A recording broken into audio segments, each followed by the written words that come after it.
पावन चरणों को नमन करते हुए आप सभी को 5 दिवसीय दीप महोत्सव दीपावली की बहुत बहुत बधाई। जो आप सब अपने घरों में रहकर संपूर्ण परिवार के साथ में एक हिंदू धर्म को जागृत करने के लिए और अपने बच्चों को परिवार को संस्कारित करने के लिए भगवान राम दीपावली के पावन अवसर पर जब अवधपुरी में प्रवेश करते हैं और संपूर्ण अवधपुरी को दीप मालिका से प्रकाशित किया जाता है, ऐसे ही पावन दीप महोत्सव की आप सभी को बधाई देते हुए दिन मंगलवार धनतेरस का पावन अवसर, जिस दिन धनवंतरी की पूजन हम सब अपने घरों में रहकर कर रहे हैं।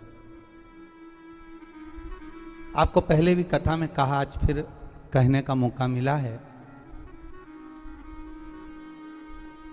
स्वयं भगवान नारायण, भगवान विष्णु जो माता लक्ष्मी से स्नेह करते हैं, प्रेम रखते हैं, नहीं मैं लक्ष्मी को लेने आया हूं, पर लक्ष्मी को तो मैं अपने यहां रखना चाहता हूं नाथ, मैं इसको छोड़ नहीं सकता।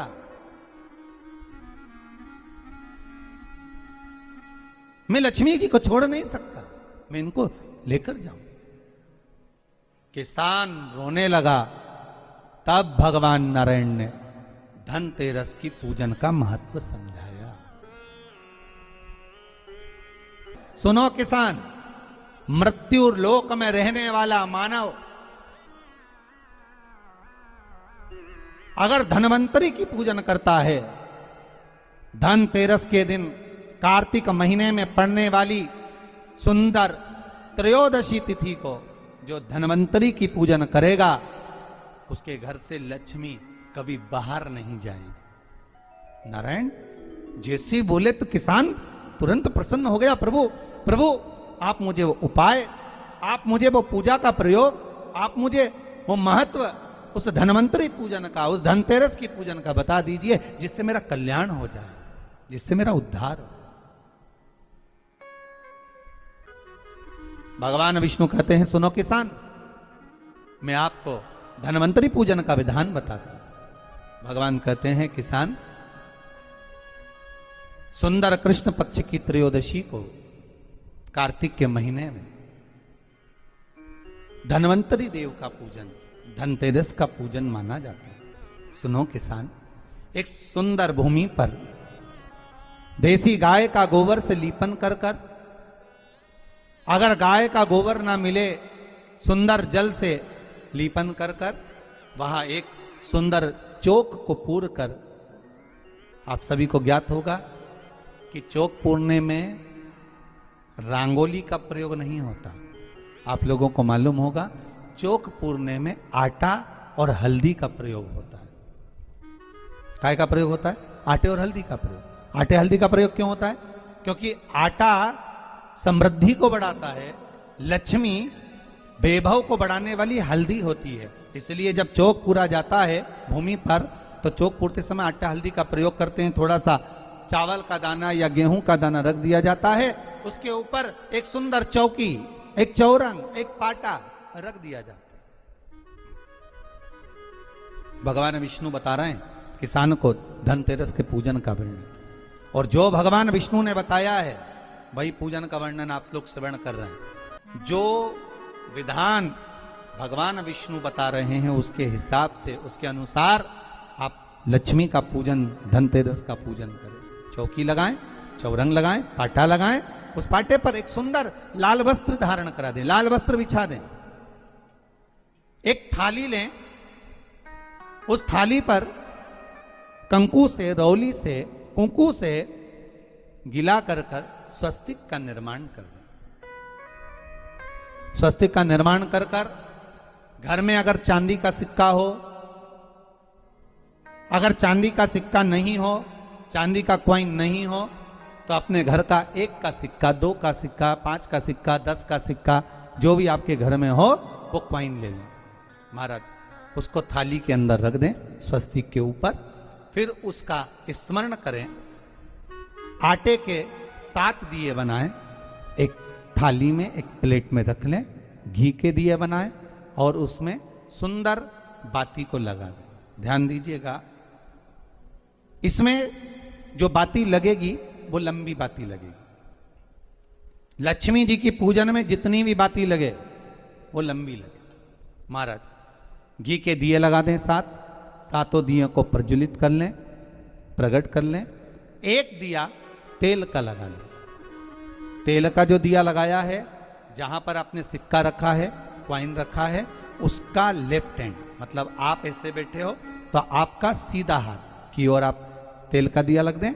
और जो 7 दिए आपने लगाए हैं वो लक्ष्मी जी के राइट हैंड, मतलब आपका लेफ्ट हैंड हो गया, लक्ष्मी जी का राइट हैंड, आपका लेफ्ट हैंड हो गया, आपका उल्टा हाथ। वहां पर 7 दिए जो आपने प्रज्वलित करे हैं वो प्लेट में रख दें। सुंदर थाली जो आपने पूजन के तैयार करी है, उसमें कुंकू, रोली, हल्दी, अबीर, गुलाल, चंदन, मौली, लाल धागा, मौली, अमरबेल के टुकड़े, कमलगट्टे, हल्दी की गांठ, सुंदर भाव में उसको रखें। जल का पात्र सुंदर आनंद से, जो क्वाइन चांदी का और देसी क्वाइन आपने जो रखा है उसका जल से पूजन करें। लक्ष्मी पूजन का समय अलग अलग होता है, पर धनतेरस की पूजन का जो समय है वो प्रदोष काल से प्रारंभ हो जाता है। कब से प्रारंभ हो जाता है? प्रदोष, क्योंकि शिव के द्वारा निर्मित है लक्ष्मी पूजन का। महाराज क्वाइन का पूजन करें, कंकु आदि से पूजन करने के बाद दोनों सिक्कों को उठा लें। दोनों क्वाइन, जो चांदी का सिक्का है और जो देसी क्वाइन है, उसको उठाकर उस पर जो कलेवा है, मौली है, नाड़ा है, लच्छा है, उसको लपेटना प्रारंभ कर दें और उसको लपेटें। पहले चांदी का सिक्का लपेट दे, फिर देसी सिक्का जो आपने रखा है 1, 2, 5, 10 का जो सिक्का रखा है उसको लपेट थाली में उसको रख लें। फिर वापस उस पर जल का छींटा देकर उसका पूजन करें। महाराज हल्दी, रौली, मौली, चंदन आदि लगाकर सुंदर भाव से चावल को हल्दी में भिगो लें और पीले चावल कर कर उल्टे हाथ में चावल लेकर माता लक्ष्मी के ऊपर जो 2 सिक्के रखे हैं उनका पूजन करें। साथ में जब चावल छोड़ते जाएं तो गणेश जी का भी स्मरण करते जाएं। हे रिद्धि सिद्धि के दाता श्री गणेश जी महाराज, आप हमारे यहाँ पर सदा माता लक्ष्मी को लेकर, कुबेर भंडारी को लेकर सदा विराजमान रहें, नारायण को लेकर सदा विराजमान रहें। चावल छोड़ते जाएं और बाबा से विनती करते जाएं, माता लक्ष्मी से निवेदन करते जाएं। भगवान शिव का स्मरण करें, भगवान नारायण का स्मरण करें, माता लक्ष्मी का स्मरण करें, रिद्धि सिद्धि के दाता भगवान श्री गणेश जी महाराज का स्मरण करें, छोड़ते जाएं। जब चावल पूर्ण छोड़ दे में पूजन पूरी तरह से हो जाए, तब महाराज 7 सुंदर आनंद से अमरबेल के टुकड़े, अमरबेल वृक्ष पर एक पीले कलर की बेल चलती है, पीली, उसमें पत्ते नहीं होते, वो किसी भी वृक्ष पर डली रहती, वो अमरबेल कहलाती। ये अमरबेल लक्ष्मी पूजन में, समृद्धि के लिए, मकान के मुहूर्त के समय पर, गृह प्रवेश के समय पर बहुत कार्य आते हैं। महाराज ये अमरबेल को पानी की जरूरत भी नहीं पड़ती, आप रूप किसी वृक्ष पर डाल दी जाए वो अपने आप फलती चली जाती है। उसी तरह हमारे यहां भी हम भगवान से यही प्रार्थना करते, जैसे अमरबेल बिना पानी पड़े भी किसी भी वृक्ष पर डाल दी जाए पनपती जाती है, बढ़ती चली जाती है, ऐसे हमारे घर में बेभव लक्ष्मी बढ़ती जाए। अमरबेल के 7 टुकड़े, कमलगट्टे 7, हल्दी की गठान 7 माता लक्ष्मी को समर्पित कर दें। दोनों हाथों में हल्दी पिसी हुई लीजिए और माता लक्ष्मी के ऊपर उसे चढ़ाना प्रारंभ कर दीजिए। 7 बार पिसी हुई हल्दी वो सिक्कों पर चढ़ा दें, अपनी मनोकामना कर कर अपने घर में माता लक्ष्मी को विराजमान करने के। जब हल्दी पूर्ण चढ़ जाए, हाथ में कुंकू ले लीजिए, रोली ले लीजिए, उस रोली कुंकू को भी माता लक्ष्मी को समर्पित करिए। तब इसके पश्चात सुंदर जो भी घर में मिष्ठान हो, मीठा हो, नहीं हो, शक्कर हो, गुड़ हो, मिश्री हो, जो भी आपके पास में हो, खड़ी शक्कर हो, वो भगवान को, माता लक्ष्मी को भोग रख दीजिए। अगर कुछ मीठा बना हो तो मीठा रख दीजिए। महाराज घर में संपूर्ण पूजन कर कर, आपके घर में जो देवालय में भगवान बैठे हैं उनका भी पूजन करिए। पूजन करने के पश्चात आप माता लक्ष्मी से निवेदन करिए, हे माँ आप हमारे यहाँ सदा विराजमान हो। महाराज ये जो पूजन है भगवान विष्णु जो बता रहे हैं किसान को, ये 5 दिन की पूजन है पूरी पूरी। आज कौन से दिन का पूजन बता रहे हैं? पहले दिन का। आज धनतेरस से रूप चौदस, अमावस्या, एकम और दूज, ये 5 दिन तक दीपावली का पर्व मनाया जाता है, दीप महोत्सव मनाया जाता है। पूजन करने के बाद जो 7 दिए आपने प्लेट में रखे हैं, थाली में रखे हैं पूजन के लिए, घी के, उन 7 दियों से माता लक्ष्मी की आरती उतारी।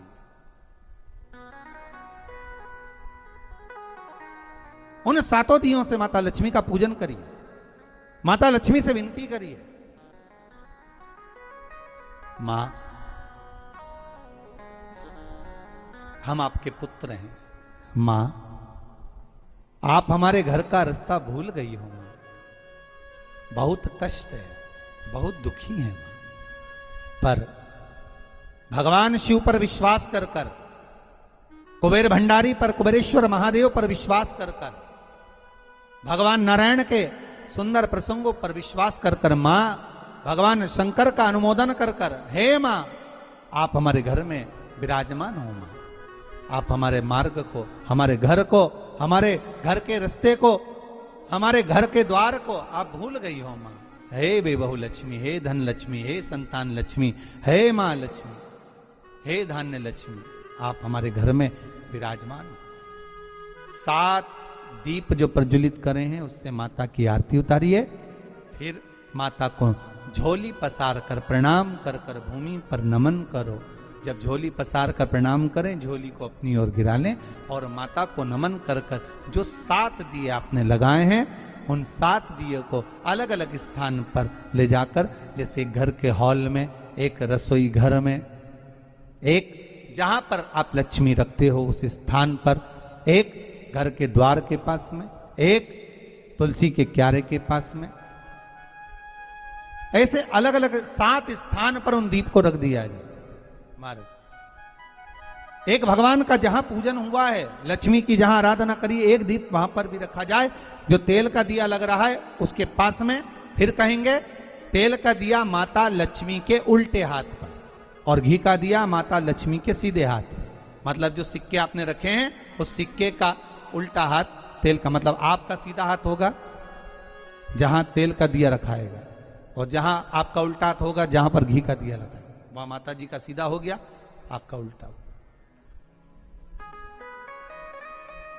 माता का स्मरण, माता लक्ष्मी से निवेदन करिए, हे मां कृपा सागर, करुणा सागर, मां आप भगवान विष्णु के साथ विराजमान हुए, आप भगवान नारायण के साथ में हमारे यहां सदा विराजमान हो, मां ऐसी कृपा कर दीजिए। महाराज मां से विनती कर कर बड़ा उत्साह, बड़ा उमंग, बड़ा आनंद रखना, ये भाव रखना घर में। भगवान विष्णु कहते हैं किसान से, हे किसान आपने अगर धन्वंतरी की पूजन करी है, धनतेरस की पूजन करी है, कोई वस्तु, कोई सामग्री अगर आप लेकर आए हो, कोई पात्र लेकर आए हो, कोई तांबे का पात्र लाए हो, जो भी वस्तु आप नहीं लेकर आए हो उसका भी पूजन उसी दिन कर लेना चाहिए।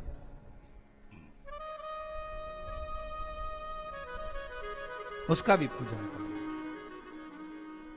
बड़ा भाव रखकर भगवान विष्णु ने किसान को बताया। दोस्तों, जैसा कि आप सभी ने धनतेरस की संपूर्ण पूजा विधि को पंडित प्रदीप जी मिश्रा से जाना, तो इस बार की धनतेरस 29 अक्टूबर दिन मंगलवार को है। शुभ मुहूर्त पर दोष काल में, यानी कि 5:30 बजे से 7 बजे तक का है। कहते हैं कि धनतेरस में सोना, चांदी, पीतल और तांबा खरीदना अत्यधिक शुभ होता है। लोहा, एल्यूमीनियम, प्लास्टिक खरीदना अशुभ होता है और धनतेरस में यम के नाम से चौमुखी दिया भी दरवाजे के बाहर जलाना चाहिए। कहते हैं कि जो कोई भी धनतेरस में इस विधि द्वारा माता लक्ष्मी और धनवंतरी भगवान का पूजन करता है, वर्ष भर उसको धन की कमी नहीं होती है। तो यह थी धनतेरस की संपूर्ण पूजा विधि। दोस्तों, वीडियो पसंद आई हो तो लाइक और शेयर करें। आगे इसी तरह की वीडियो देखने के लिए चैनल को सब्सक्राइब करें। धन्यवाद।